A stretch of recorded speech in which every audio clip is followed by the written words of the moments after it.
Bonjour à toutes et à tous, bienvenue dans cet épisode de Parlez-vous numérique, le podcast qui vous fait découvrir l'écosystème du numérique au Bénin.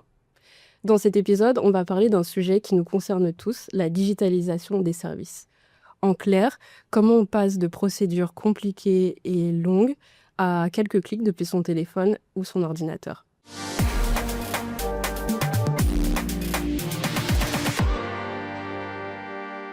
Je suis Adama Delou et je reçois deux invités qui vivent cette transformation au quotidien. Monsieur Anziz Adéan, responsable du département e-services et plateformes au sein de l'ASIN, l'Agence des systèmes d'information et du numérique au Bénin. Bonjour. Bonjour. Et à vos côtés, on a Monsieur Axel Fouadé, directeur des systèmes d'information au sein de l'ANAT, l'Agence nationale du transport terrestre. Bonjour. Bonjour à vous deux, bienvenue dans cet épisode. Merci.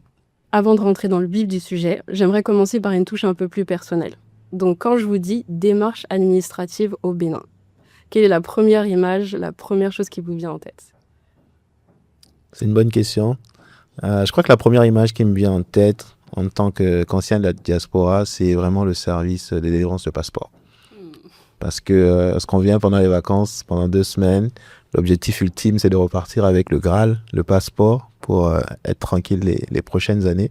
Et donc, il n'y avait pas de système de rendez-vous, il n'y avait pas forcément de digitalisation, donc il fallait venir le plus tôt possible le matin, essayer d'appeler quelqu'un, si on connaît quelqu'un, pour se faufiler, et puis essayer d'avoir son passeport. Donc c'était un véritable parcours du combattant, assez stressant pendant les vacances. Donc c'est le souvenir que j'en garde. J'imagine. Heureusement, je n'ai pas connu ça. Et vous, Monsieur Fouadé? Moi, je dirais tout de suite le service public. Aujourd'hui, cette plateforme. Aussi bien les nationaux, les résidents, que ceux de la diaspora. Et tous ceux qui voient de loin se disent, mais tout est en ligne, là, tout est dématérialisé. Donc, en fait, il y a un progrès qui est constaté. Et pour qu'on parle tous le même langage, j'aimerais qu'on clarifie en termes simples, la digitalisation des services, ça veut dire quoi? Et d'ailleurs, je pense qu'on pourrait même clarifier dématérialiser et digitaliser. Quelle est la différence entre les deux? Ok, c'est une excellente question parce qu'en effet, on emploie beaucoup les deux termes et pas souvent au fait aux bons endroits. Donc la dématérialisation, c'est vraiment basique. Si vous avez une feuille de papier, une facture et que vous la scannez par exemple, vous l'avez dématérialisée. Donc on passe du matériel au numérique. C'est ça la dématérialisation. La digitalisation, ça va beaucoup plus loin. Donc, quand on parle de service public, par exemple, on va parler de digitalisation parce que ça ne va pas juste être un copier-coller de ce qui s'est fait en physique. Donc, il y a une phase de réflexion, il y a une phase qu'on appelle de design thinking. On doit voir le processus de bout en bout, on doit l'optimiser, on doit voir les goulots d'étranglement, comment on les améliore. Voilà. Il y a tout un process un peu intellectuel derrière avant de penser juste à la numérisation finale du service. Donc, en général, on parle de digitalisation des services publics parce que c'est beaucoup plus complexe que la dématérialisation. Après, digitalisation, numérisation, c'est à peu près la même chose. Okay. Voilà, c'est juste pour définir ces 3 concepts-là. Et donc, pour revenir à la question de base, comment on digitalise des services? Donc, ça se fait avec différents corps de métier. Donc, on a ce qu'on appelle des business analysts. Et donc, c'est eux qui font la première partie du travail, comprendre vraiment le métier, comprendre les différentes étapes et ensuite traduire cela dans un langage simple, sur un bout de papier, une spécification. Et après, on a des développeurs qui prennent le relais, qui vont traduire maintenant l'idée, le papier en quelque chose de digital. Et enfin, on va avoir maintenant toute la partie conduite du changement. Donc, les formations, l'appropriation par les agents de l'État et ensuite par les citoyens demandeurs de services publics. D'accord. Et pour rendre ça un peu plus visuel, Monsieur Fouadé, est-ce que vous pouvez nous donner un exemple de service qu'on a digitalisé au sein de l'ANAT? Merci. Permettez-moi déjà de rappeler que l'ANAT est présente sur 11 sites. C'est-à-dire que nous avons 10 annexes. Tout récemment, on a ouvert celle de Pobé et prochainement celle de Djougou. Donc, l'ANAT, avant tout, est une structure qui est sous tutelle du ministère du cadre de vie et des transports en charge du développement durable. Donc, nous délivrons surtout des types de transport. Tout le monde connaît l'ANAT par la délivrance des permis de conduire, évidemment, la délivrance des cartes de grise pour ceux qui font des immatriculations 4 roues, 2 roues, et ensuite pour la facilitation de la gestion de fret routier. Alors, la question qui est posée, très simple. Je prendrai l'exemple d'une plateforme, c'est-à-dire le système électronique de gestion de fret routier, qui prend en compte tout ce qui est système de permis de conduire, mais également le système d'immatriculation des véhicules, puisque vous devez être certain d'avoir un registre des véhicules et ensuite un registre également des titulaires de permis de conduire, D'accord. avant de parler, bien sûr, de cette marchandise ou bien de passagers. Donc, un exemple concret, c'est cette plateforme, du moins ce e-service, puisque un seul point d'entrée, vous allez sur le PNS et quand vous tapez SIGFR, vous pouvez effectivement obtenir votre autorisation de transport, que ce soit pour les marchandises ou bien pour les passagers. Mais ensuite, pour les moyens de transport, vous pouvez obtenir également la carte de transport. Alors, pour la petite histoire, il n'y avait pas de registre, il n'y avait que du registre physique. Donc, nous sommes passés aujourd'hui d'environ 400 transporteurs agréés à plus de 1500 transporteurs aujourd'hui. Ouais, bon, c'est Donc, énorme. cela n'allait de rien. Mais pour le port qui aujourd'hui assure l'entrée des camions uniquement qui sont en conformité, c'est un plus pour tout ce qui est de compétitivité. Donc, voilà un peu un exemple concret de dématérialisation. Et je peux dire que toutes les parties prenantes, et spécialement les transporteurs, les personnes concernées sont très contents de cette dématérialisation puisque de leur position, ils font leur demande et puis le traitement est fait dans la même journée quand les pièces sont conformes. D'accord. Merci. Donc ça, ce serait du côté entreprise, on va dire, transporteur, mais pour le citoyen lambda, qu'est-ce qui a changé pour eux? Qu'est-ce qui a changé? Un service, le permis? Beaucoup de choses ont changé. D'abord, aujourd'hui, tout citoyen qui consomme un service du transport est certain de l'offre de service. Donc, du moins, vous constatez que pour passer un examen de permis de conduire aujourd'hui, vous faites votre demande en ligne. L'auto-école confirme l'inscription, vous payez tout en ligne et ensuite vous venez composer et vous avez vos résultats également en ligne. Dès que vous finissez, vous avez vos résultats et l'impression du permis se fait par interopérabilité et c'est l'ANIP qui l'imprime. Donc aujourd'hui, je peux dire que certains ont la chance d'avoir un permis en moins d'une semaine. Alors, vous avez parlé d'interopérabilité. Est-ce que vous pouvez expliquer un peu, peut-être que je vais me tourner vers le technicien, qu'est-ce que ça veut dire? C'est une bonne question parce que, au fait, lorsque le gouvernement béninois a décidé de faire du numérique vraiment le socle de tout ce qui va être modernisation, l'idée c'était de se baser sur l'interopérabilité. Parce que on avait vu déjà en benchmarkant différents pays, ce qui avait été fait un peu ailleurs. Et le point vraiment marquant et qui permettait de faire la différence, c'était l'interopérabilité. Donc l'interopérabilité, c'est quoi? C'est le fait de faire parler différents systèmes, différentes bases de données entre elles. C'est-à-dire, plutôt que de centraliser l'information, de toutes les informations à un seul endroit, on a différentes bases de données, on a différents systèmes et on s'assure d'avoir ce qu'on appelle une sorte de bus et qui permet de faire communiquer chacun. Donc, une image, pour donner un peu quelque chose de simple, c'est peut-être un centre commercial. Il faut voir X-Road comme un centre commercial où tous les commerçants, au fait, peuvent échanger. Chacun, au fait, a son espace qui est positionné et après, une personne qui arrive a le choix. Il peut aller où il veut, à droite, à gauche. Il a au même endroit accès à tous les systèmes d'information, donc à tous les commerces du gouvernement. Voilà. Donc, le portail national des services publics est basé sur la plateforme d'interopérabilité, qui est un modèle estonien qui s'appelle X-Road, c'est un nom technique. Et donc, aujourd'hui, au Bénin, lorsque vous demandez, par exemple, d'avoir accès justement à des services de l'ANAT, par exemple, le portail national des services publics n'a pas la base de données de l'ANAT, mais il passe par X-Road pour interroger l'ANAT et récupérer des informations de permis, des informations de véhicules, ainsi de suite. Pareil pour l'ANIP, pour tout ce qui va être référentiel de personnes physiques, ou pour la PIEX, pour référentiel des personnes morales. D'accord. Donc, en fait, l'interopérabilité, donc au-delà de l'aspect technique, ça évite, je comprends, aux citoyens de devoir, si moi je voulais aller chercher mon permis, je dois aller à l'ANIP d'abord, avoir certaines informations, certains documents. Ensuite, je dois aller à l'ANAT pour faire ma demande. Maintenant, l'ANAT a accès à tout via PNS ou via X-Road C'est ça. et peut obtenir mes informations. Exactement. Ok. Si on peut prendre un exemple concret, je peux te laisser le DSI expliquer comment ça se passe aujourd'hui pour un nouveau véhicule qui arrive au Bénin. Ok, un nouveau véhicule qui arrive au Bénin, d'abord nous sommes en interopérabilité avec la douane. Donc D'accord. tout véhicule doit effectuer ses formalités douanières et donc naturellement il y a une interopérabilité entre le système d'information qui est de l'ANAT et celui de la douane. Ok. Bon, donc ça c'est un exemple, mais si je vais être encore plus concret dans le cas du permis de conduire, ne peut passer son examen que celui qui est dans le registre de la population. Ah Donc ouais. cela suppose quoi? Que vous avez votre NPI et dès que le NPI est utilisé, a priori, l'impression se fera également sur la base de ce NPI, sachant que quand vous rentrez dans une salle d'examen, eh bien, c'est le contrôle de ce NPI en temps réel. Un autre exemple, c'est le règlement de la taxe de véhicule à moteur. Donc, la DGI a accès tout simplement au registre des véhicules pour vous faciliter le paiement.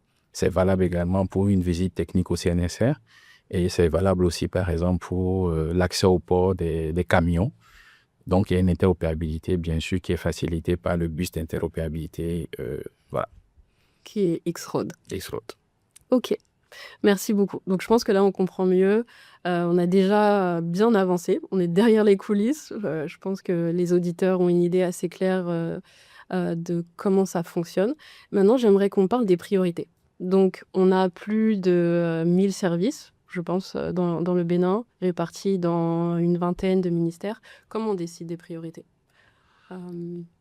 Les priorités sont diverses. Donc, évidemment, on va avoir le nombre de demandes. Ça, c'est important. On a une liste de services, donc on va avoir le nombre de demandes de ces services-là.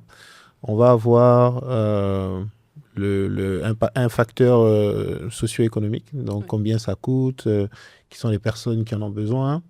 On va avoir également l'impact que ça peut avoir, parce qu'en digitaliser un passeport ou un casier judiciaire, voilà, c'est pas la même chose que d'autres services.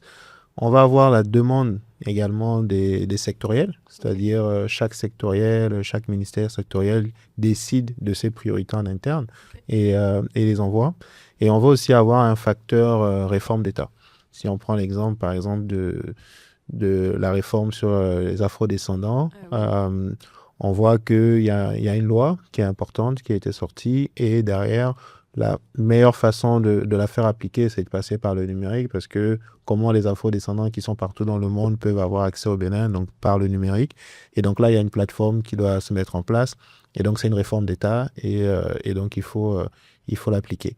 Donc voilà, c'est les différents degrés, les différents indicateurs qu'on utilise, les différents critères qu'on a aujourd'hui pour prioriser la dématérialisation des services. D'accord, donc ça prend La vraiment... digitalisation des services. Ça prend vraiment en compte différents paramètres, d'accord. Et vous, Monsieur Afouadé, donc l'ANAT, vous êtes un champion, je pense, au niveau national. Vous avez dématérialisé ou digitalisé tous vos services à date, en 5 ans.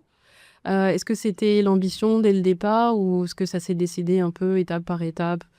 On a commencé par un, on a cassé le mur et là on s'est dit on refait toute la maison.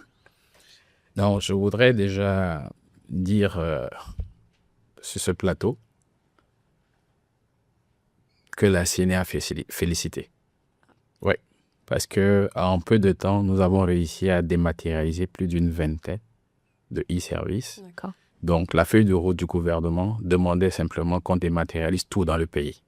Donc, aujourd'hui, je peux dire que selon les priorités, celles qui sont déjà en production sont bien utilisées par la population et par les usagers. Mais il y en a de nouvelles qui viennent, telles qu'elles étaient déjà en pré-production. Donc, elles vont sortir d'ici la fin de ce mois. Donc, c'est-à-dire tout ce qui porte sur la moto et également une optimisation d'un e-service qui intéresse tout le monde, c'est la première immatriculation des véhicules. Okay. Donc, en fait, pour conclure sur cet aspect, c'est que tout e-service à la NAT fait l'objet d'une véritable digitalisation. Ok. Voilà. D'accord. Ouais. J'imagine que ça n'a pas été simple. Ça a été un agenda assez serré, parce qu'avec toutes les étapes dont on vient de parler, voilà, un auditeur se dirait oui, ok, on a juste quelques conversations, quelques réunions, mais il y a beaucoup, beaucoup d'étapes qui se passent.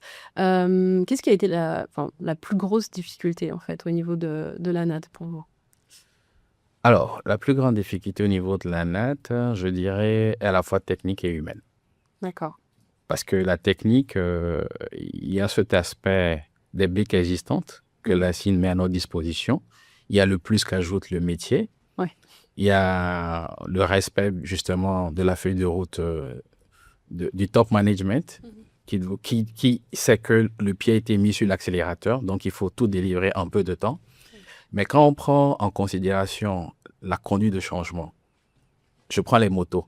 Si vous observez bien dans la ville, la plupart des motos ont de plaques aujourd'hui. Ouais. Donc, il faut retenir que c'est plus de 300 revendeurs de motos qui, effectivement, préimmatriculent ces engins. C'est plus rapide qu'hier. Donc, quelque part, on a mis 5 années quand même pour arriver à un taux de satisfaction de 90% pour la plupart de ceux qui importent. Puisqu'il y a, en dehors des revendeurs, il y a les concessionnaires qui importent des motos. Donc, ceux-là, dans la même journée, ils peuvent avoir une attribution de plaques dès qu'ils font l'introduction. Dans la seconde, ils ont l'attribution des numéros de plaques et peuvent retirer dans la même journée les plaques et les convoyer au niveau des revendeurs. Donc, quand je prends ce cas, on peut dire oui, la population s'est habituée au paiement en ligne, s'est habituée aux demandes, mais ensuite, on a pris ce groupe pour les préparer et ils sont demandeurs en plus. Okay. Donc, aujourd'hui, vous aurez un autre e-service qui portera sur les motos, parce qu'il n'y a pas que les concessionnaires et les revendeurs, mais il y a ceux qui sont déjà titulaires de motos, ou ceux qui sont titulaires des motos un peu plus puissantes, plus de 125 cc, qui veulent bien se mettre à jour, puisque l'immatriculation est obligatoire pour tout le monde avant d'être sur la voie. Donc, du coup, ceux-là vont pouvoir utiliser le PNS, faire leur demande et effectivement goûter aussi à cette digitalisation. D'accord. Donc, ça, c'est juste un exemple pour dire que techniquement, il y a des difficultés et ces difficultés ont quand même des solutions. Puisque dans le processus, il faut toujours accompagner. Maintenant, au point de vue application, il a été question très tôt de faire une mise en conformité de nos systèmes d'information. Parce que pour être en interopérabilité, il y a un sujet qui porte sur le toilettage de tes données. Donc, l'information doit être de qualité. Toute information doit être... Il faut nettoyer. Et ce processus, il ne s'arrête pas. Donc, ce processus, je peux dire que ça n'a pas été facile, mais nous avons réussi à toiletter le registre des véhicules et nous avons également démarré celui des permis de conduire. Et maintenant, quand je prends un autre aspect, un volet, c'est que le volet homme. La technologie évoluant, il y a les défis qui sont liés au transfert de compétences, il y a les défis qui sont liés au temps consacré pour que toutes les équipes maîtrisent la gestion de la relation client et de l'usager. Oui, donc il y a plusieurs acteurs. Donc, on a les usagers même qu'il faut pouvoir habituer à utiliser les outils, à payer en ligne, comme vous l'expliquiez.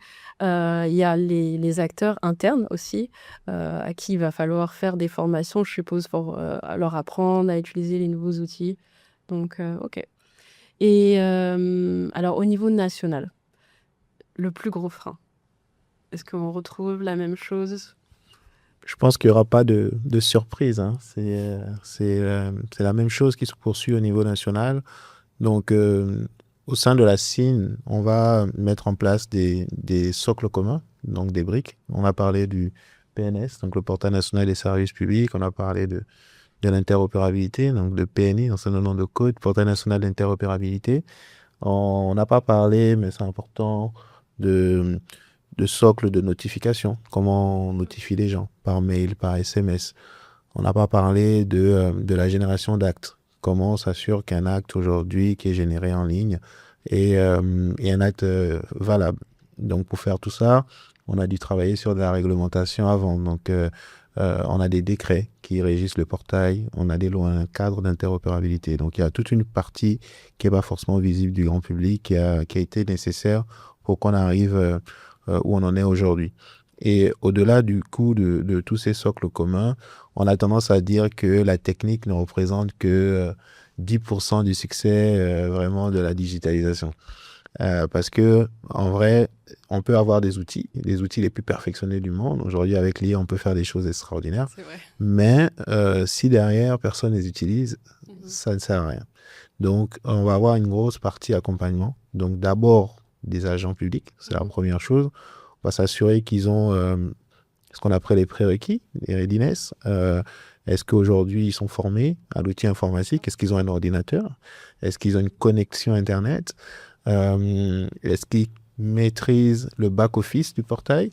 Donc, ce n'est pas juste une formation spécifique à un e-service, c'est vraiment tout un écosystème qu'il faut voir. Et une fois qu'on a fini avec cette partie-là, on va maintenant avoir la partie communication.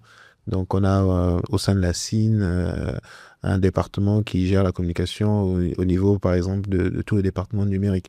Donc, on va devoir communiquer sur le service pour que les gens soient au courant que ça existe. Parce qu'il y a beaucoup de services aujourd'hui, ça arrive encore souvent, où tu as des membres de ta famille qui t'appellent pour te dire « Ah, mais je vais faire telle chose, mais je ne sais pas, est-ce que vous avez déjà digitalisé ça ?» Bah oui, ça fait 4 ans que je suis digitalisé. Et donc voilà, donc il y a la communication, c'est vraiment important. Et après, il y a ce qu'on appelle vulgairement la conduite du changement, mais on peut tout mettre dedans. C'est comment on accompagne les gens vraiment au quotidien, comment on s'assure qu'ils comprennent ce qu'on est en train de faire, comment on s'assure qu'ils comprennent l'utilité de ces services-là. Typiquement aujourd'hui, voir encore des gens payer des factures d'eau ou d'électricité, mais se déplacer pour le faire. On se dit, bon, est-ce qu'il y a encore des choses qu'on doit améliorer parce qu'on peut le faire chez soi en 2 minutes, pourquoi payer un transport et aller le faire plus loin? Donc voilà.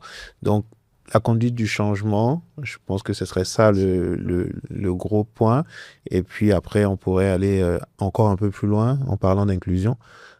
Des personnes qui ne sont pas digital natives, comment elles font, comment on s'assure que ces personnes ne soient pas mises de côté, comment on s'assure de ne pas créer à nouveau de l'exclusion alors qu'on veut réunir tout le monde autour de quelque chose de très simple. Oui. Donc, niveau national, c'est les mêmes mots, mais voilà, mais un peu... une plus grande échelle. Exactement, si on doit résumer.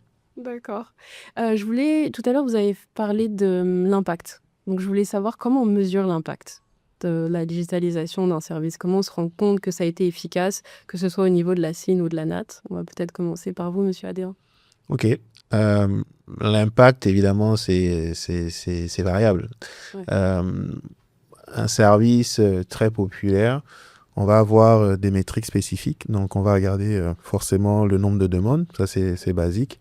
On va regarder le nombre de connexions, le nombre de personnes qui ont cliqué sur le service, le nombre de personnes qui ont entamé la procédure, celles qui sont allées au bout, celles qui ont dû s'arrêter.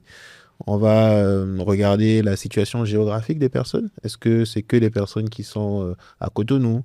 Est-ce qu'on a quand même des gens de Malanville qui cliquent? Est-ce qu'on a des gens qui sont à Paris, qui sont à Washington, et ainsi de suite? Donc, on regarde au fait aussi tous ces critères géographiques-là pour voir jusqu'où ça va. Parce qu'on a des services différents. On a les services de la diaspora, par exemple, avec le ministère des Affaires étrangères. Et donc, on a pas mal d'indicateurs. Et ce qu'on fait à la CIN, c'est qu'on à une périodicité assez régulière définie avec les sectoriels, on leur envoie des statistiques d'utilisation. Et au-delà des statistiques du demandeur, on regarde également les statistiques de traitement. C'est-à-dire, on veut s'assurer que les agents également derrière traitent les demandes, que les demandes n'arrivent pas et puis elles restent là et il n'y a pas de traitement. Donc, il y a aussi ce suivi-là qui permet de mettre, on va dire, un peu plus de fiabilité dans tout le processus pour s'assurer que chaque demandeur, chaque citoyen qui fait une demande via le portail national des services publics aura une réponse. Ouais. Voilà. Et donc, une fois que ces statistiques sont sorties, on les envoie au ministère concerné ou à l'agence spécifique et on lui dit, voilà, ce mois, vous avez eu tel nombre de demandes, tel nombre ont été traités, il y en a tel en attente. Et voilà. Après, voilà, on peut donner des orientations globales, mais c'est ensuite à chaque agence de prendre action pour finaliser. Et M. Fouadé, du côté de la NAT, une fois que vous avez reçu ces informations, vous en faites quoi concrètement? Est-ce que ça vous permet de voir quels sont les prochains services à dématérialiser? Est-ce qu'il y a des corrections à apporter? En général, lorsque nous recevons les statistiques trimestrielles, d'abord, nous parviennent par le ministère, en général. C'est vrai que la CIN a mis en place un dashboard et qui nous permet aussi de suivre en temps réel, mais il n'est pas encore finalisé. D'accord. Néanmoins, nous recevons dans la transition des indicateurs quotidiens qui aussi viennent confirmer ce que la CIN nous envoie de façon trimestrielle. Et en général, c'est en comité de direction qu'on voit les mesures qu'il faut prendre rapidement pour pouvoir rapidement accélérer la délivrance des services. Mais en général, nous faisons toujours de notre mieux pour que les services soient délivrés dans les délais quand tout est conforme. Maintenant, c'est vrai que sur le terrain, il y a une manière spécifique d'observer. Puisque au sein de la DSI, au sein de la NAT, il y a toute une organisation. Donc, les métiers sont souvent en face des usagers. Donc, il y a une relation directe pour pouvoir savoir est-ce que oui, ils sont satisfaits. Maintenant, comme il faut être précis, je passe mon examen de permis. Je l'obtiens, je suis en joie. Avant de quitter la salle d'examen. Lorsque la LIP nous délivre les permis, ça veut dire quoi? Que nous faisons encore des erreurs. Oui. Et là, nous le sentons. Donc, ça nous fait à peu près au moins 20 000 permis délivrés de façon annuelle. Et c'est pas rien. Maintenant, quand je dis on a une demande quotidienne qui dépasse les 100 pour une immatriculation de véhicules 4 roues chaque jour. En général, dans la journée, s'il n'y a pas un problème sur le système, c'est-à-dire que s'il n'y a pas un problème de connectivité, s'il n'y a pas une rupture de câble, en principe, dans les minutes où la demande est reçue, c'est qu'effectivement, il y a un macaron qui permet de sortir le véhicule. Maintenant, ceci est valable aussi pour les transporteurs. Contrairement, il y a 5 ans, on pouvait faire une demande d'autorisation de transport qui mettait des années, mais aujourd'hui, vous faites votre demande. Les minutes qui suivent, vous avez votre autorisation de transport. Vous faites votre demande de cas de transport pour rentrer au port. Normalement, la seconde où le dossier est vu, automatiquement, il est traité. Donc, l'agent ANAT est connecté, mais le partenaire aussi constate réellement, puisqu'il a son interface. Et il sait à quel moment la notification est faite, puisque la CIN a mis en place un service de notification par SMS comme par mail. Et ça permet aux citoyens d'observer. Maintenant, c'est vrai que ces statistiques, en général, quand ça ne va pas, c'est arrivé une fois quand même. Ça, c'était en 2022, je me rappelle très bien. Oui, c'est arrivé, ça portait sur la première matriculation. Mais ce qu'il faut noter, la NAT utilise certains systèmes qui sont en mise en conformité. Or, le processus de digitalisation, il ne va pas s'arrêter. Donc, il y a une grande exigence vis-à-vis de la NAT, des citoyens. Donc, ils sont gourmands en numérique, je dirais. D'accord. Plus que jamais. Okay. Donc, tout service est bien surveillé. Il faut le délivrer dans les délais. Et ce qu'on peut dire, c'est que ces statistiques confirment maintenant, depuis quand même 3 années, que la NAT fait vraiment des efforts. Et donc, c'est aussi une occasion pour faire un banc à tous ceux qui sont dans les back-office. Oui. Merci. Pour leur travail. D'ailleurs, on a beaucoup parlé de ce que ça a changé pour les citoyens, mais du côté des agents administratifs, est-ce que ça a facilité leur quotidien? Quel est le retour que vous recevez le plus des équipes? Alors, sous 2 angles. D'accord. Quand vous prenez les anciens, eux, ils sont très contents. Oui. Pourquoi? Parce que une demande faite, tout de suite, ils peuvent suivre de n'importe où, de la maison, du bureau, de l'étranger. Alors, les indicateurs sont vus en temps réel, je dirais. Mais par contre, je crois que l'agent ANAT, il travaille beaucoup. Oui. Donc, à ce niveau, je peux dire que la digitalisation, oui, mais l'agent ANAT travaille beaucoup. Oui, pour permettre cette digitalisation, où il fait partie du processus. Exactement. Oui. Donc, voilà un peu ce que je dirais terre à terre. Et bon. Donc, la digitalisation les aide dans leurs tâches quotidiennes. Absolument. Mais il y a encore beaucoup d'étapes, je suppose, pour eux derrière. Bon, tout à l'heure, on a parlé de conduite de changement. Oui. Ce qui est certain, en termes d'évaluation, on améliore tous les jours. D'accord. Donc, il faut reconnaître qu'on a une meilleure maîtrise qu'hier. Et plus nous avançons, plus on améliore, parce que l'organisation de la NAT, c'était 300 personnes. Ensuite, moins, pratiquement, avec la législation, il faut réduire le personnel, mais il faut renforcer les capacités des uns et des autres. Mais ceux dont on renforce les capacités, c'est aussi un sacrifice qu'ils font pour pouvoir faire fonctionner un back-office 24 heures sur 24. Oui. Donc, voilà un peu ce qu'il y a. Ok, d'accord. Alors, j'aimerais qu'on se tourne un peu de votre point de vue personnel. Quelles seraient vos réalisations qui vous rendraient les plus fiers? Enfin, quelles sont les réalisations? Je vais commencer, pardon. Pas vous, Ok. monsieur Adéo. Bon, d'un point de vue personnel, je dirais le portail national des services publics, D'accord. parce que je suis arrivé à la CIN, c'était, on va dire, mon objectif principal. Donc, j'étais chef de projet dessus et du coup, il est sorti, il a été mis en production en mars 2020, donc en plein début Covid, Oui. avec tout ce que ça implique. Et c'était quelque chose qui a du coup été rapidement adopté parce que on a eu toutes les restrictions liées à la Covid derrière et voilà, c'est quelque chose qui a été lancé. Il y avait 5 services. Ok. Voilà, Vous donc vous rappelez encore aujourd'hui, des services? oui, je me rappelle des services. On avait, à l'époque, on avait privilégié le troisième âge, donc on avait des services typiquement pour tout ce qui était pension. Je crois qu'on D'accord. avait 2 services C'est un- de pension. On avait également le certificat de nationalité. Euh, et ça, c'était la toute première version du certificat de nationalité parce qu'il y a eu plusieurs versions après qui ont été modifiées.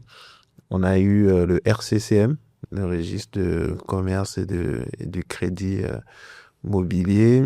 Et on avait également le permis de construire. Voilà. Qui était aussi sur sa première version. Après, il y a eu pas mal d'autres versions qui ont été modifiées. Donc, c'était ceux-là, les premiers services. Et, euh, et 3 mois après, il y a eu le casier judiciaire, Ah, le fameux. le fameux. Et lui, ça a été vraiment un game changer, comme on dit, parce que vu comment il était attendu, on a eu énormément de demandes d'un coup. Ça nous a permis de découvrir pas mal de choses. On a eu évidemment des incidents, il y avait des corrections à apporter. Donc, c'était une véritable aventure. Donc, le portail qu'on a aujourd'hui est le fruit de tout ça, de Ouais. toutes ces améliorations-là. Donc, oui, donc personnellement, je dirais en termes de projet PNS, mais au-delà de ça, c'est, on va dire, le rayonnement du numérique aujourd'hui au Bénin et le fait que le numérique béninois rayonne également à l'international. Parce qu'on a beaucoup de retours, on a énormément de sollicitations des gens qui viennent de partout dans le monde aujourd'hui pour nous demander comment vous avez fait au Bénin, c'est quoi la volonté politique qui a permis d'y arriver, comment la mise en œuvre s'est faite, le ministère du numérique et de la digitalisation, la CIN, comment vous fonctionnez tous ensemble, les sectoriels, voilà. Donc on se rend compte que euh, voilà, quand on est dans notre écosystème, on se rend pas compte de ce qui se fait, mais lorsqu'on a des gens qui viennent de l'extérieur et qui sont admiratifs de tout ça, on se dit, ah bon, au final, il y a quand même de bonnes choses qui Ouais, se sont ouais. faites pendant ces années-là, et puis voilà. Bah, Je la souhaite que ça se population, poursuive. Et la population également, on voit des gens de la diaspora qui sont très fiers ouais. de tout ça, et des gens qui sont au Bénin également, qui nous font pas mal de retours d'expérience sur les réseaux sociaux et autres. Et donc l'impact que le numérique a pu avoir, le portail, et puis plein de choses que les gens ne connaissent pas, là, l'interopérabilité, je suis pas sûr qu'il y ait Oui. beaucoup de gens qui sachent ce que c'est, mais nous, on sait tout ce qui a été fait pour avoir ce Pour arriver à résultat-là. ça. Donc, on va dire que c'est une satisfaction globale. Tout à l'heure, vous parliez des commentaires ou des retours sur les réseaux sociaux. J'ai pensé à e-résultats. Oui. Je pense que c'était le grand sujet avec les épreuves du bac qui étaient tellement anticipées. Donc, je pense que ça parlera à tous les auditeurs récemment qui ont pu utiliser du coup une Et plateforme résultat, oui. Asine. Et résultat, c'est une plateforme spéciale également qui, euh, qui nous a permis d'apprendre beaucoup de choses. Ouais, Énormément. très attendu tous Et les très ans. attendu tous les ans et avec un impact important. Et justement, qui a été lancé en même temps que PNS, donc en 2020. Ah, ok. Covid également. Ok. Et donc, on ne pouvait plus avoir tous les rassemblements qu'on a Oui. pour proclamer les résultats. Et donc, en 2020, c'était vraiment quelque chose de particulier. C'était très, très attendu. Et C'était nécessaire. c'était nécessaire également. C'était une obligation quasiment. Donc, c'était bien d'y avoir pensé parce qu'on n'avait pas anticipé Covid à l'époque. Je pense que quand le gouvernement avait pris la décision de faire ça, on ne savait pas qu'il y a Covid qui arrivait. Mais au final, c'était au bon moment. Ok. Et donc, une histoire particulière également. Merci. Et vous, monsieur Fouadé, Alors, une réalisation réalisation. ou des réalisations? Des réalisations, merci. Non, je dirais nous sommes très contents. C'est-à-dire que quitter l'infrastructure de communication électronique pour aller sur l'offre de services de transport, c'est pas rien. Ouais. Alors, la réalisation du Bénin est la suivante. En termes d'offres de services de transport et de durabilité, le Bénin n'est plus loin des pays très développés. D'accord. Donc, quand on regarde les dernières statistiques publiées par les Nations Unies en 2023, on voit que le Bénin est pratiquement au même niveau que la France. Waouh, impressionnant. Oui. Donc, ça, D'accord. c'est le résultat d'un socle d'une infrastructure de communication, c'est-à-dire la fibre optique que nous utilisons assez bien, des routes, l'énergie qui est disponible, mais en plus, avoir un bus d'interopérabilité et avoir des hommes qui peuvent développer en local, ce n'est pas aussi rien. Donc, en termes de réalisation aujourd'hui, on peut dire que la population est bien consciente que l'ANAT s'est transformée au cours de ces 5 dernières années et que nous sommes très contents d'avoir participé et continuons de participer à la transformation de l'écosystème, puisque pour co-construire, Oui. il faut toujours s'engager. Donc, il y a une véritable réalisation, c'est que la recherche de la confiance du numérique existe. D'accord. Elle existe à l'ANAT, mais elle existe au Bénin Ok. et pour les Béninois. J'ai une petite question bonus pour vous, Monsieur Fouadé. Comment se passe la collaboration ANAT-Assine? Vous pouvez être honnête. On va prétendre que Monsieur Adéan n'est pas dans la pièce. Alors, nous bénéficions d'une franche collaboration, mais nous bénéficions également de l'accompagnement du plus haut niveau jusqu'au dernier. D'accord. Et c'est vrai que l'ANAT est souvent associée à toute expérimentation, mais on peut dire que toutes les briques qui existent dans le pays, que l'ANAT les consomme. D'accord. Voilà. Et au point où, quand vous regardez les statistiques qui sont en matière d'échange de données, vous comprenez très bien que l'ANAT est toujours positionné numéro 1 et ce ne sera qu'ainsi, puisque le service de transport, c'est un service consommé par toute la population. Merci. Il y a la NIP qui commence à rentrer, remonter dans les stats. Hein. Ah oui, La bien NIP est sûr. en train de passer. Vous êtes ex aequo là dans les stades d'interopérabilité aujourd'hui. Est-ce que l'ANAT peut faire quelque chose sans la NIP? Le registre de la population, c'est ça. C'est vrai que tout est lié, Voilà, c'est voilà. même ça à la Donc, base. Une de l'interopérabilité. Plus de 8 millions dans le registre comparé à peut-être 1 million, c'est pas la même chose. Donc voilà un peu. Non, Merci. c'est une boutade. Merci à vous deux. Merci beaucoup. Voilà, on arrive à la fin de cet épisode de Parlez-vous numérique. Je voudrais encore une fois remercier Monsieur Adéan et Monsieur Fouadé pour votre participation, vos échanges et vos perspectives aussi sur le travail qui a été fait ces dernières années en termes de digitalisation.